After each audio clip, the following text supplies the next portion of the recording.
In the tribal lands of Benjamin, among its hills and quiet valleys, lived a man named Aphiah.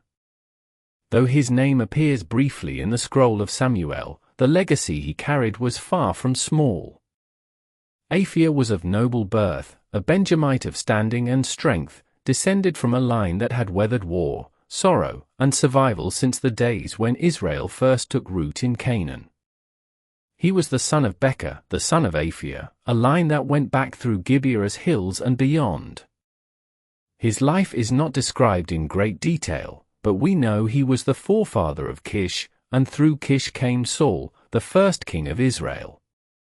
In this way, Aphiah became part of the divine unfolding, a quiet ancestor in the background of a nation's turning point.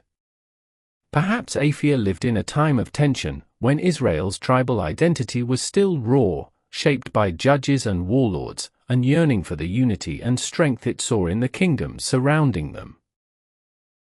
He might have been a landowner, a man of influence in Benjamin's territory, respected by those around him for his strength, his reputation, and his wisdom. His household would have been one of stature, known for integrity and courage.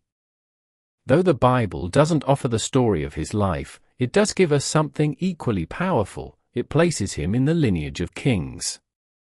And not just any king, but Saul, the tall, hesitant man chosen by God to lead a people who demanded a monarchy.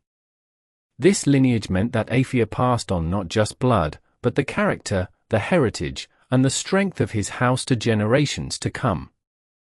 The name Aphiah in Hebrew is believed to mean the breeze or the breath.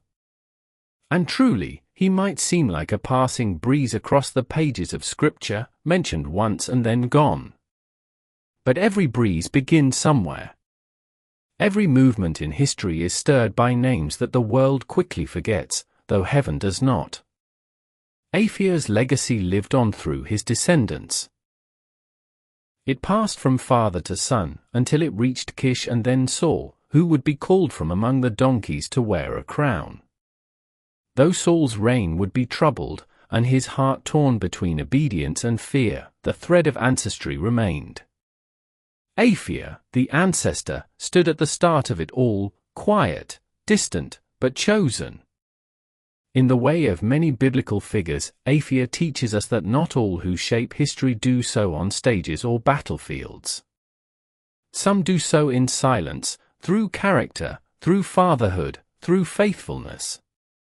His name may not echo in songs, but it is etched in the roots of Israel's monarchy.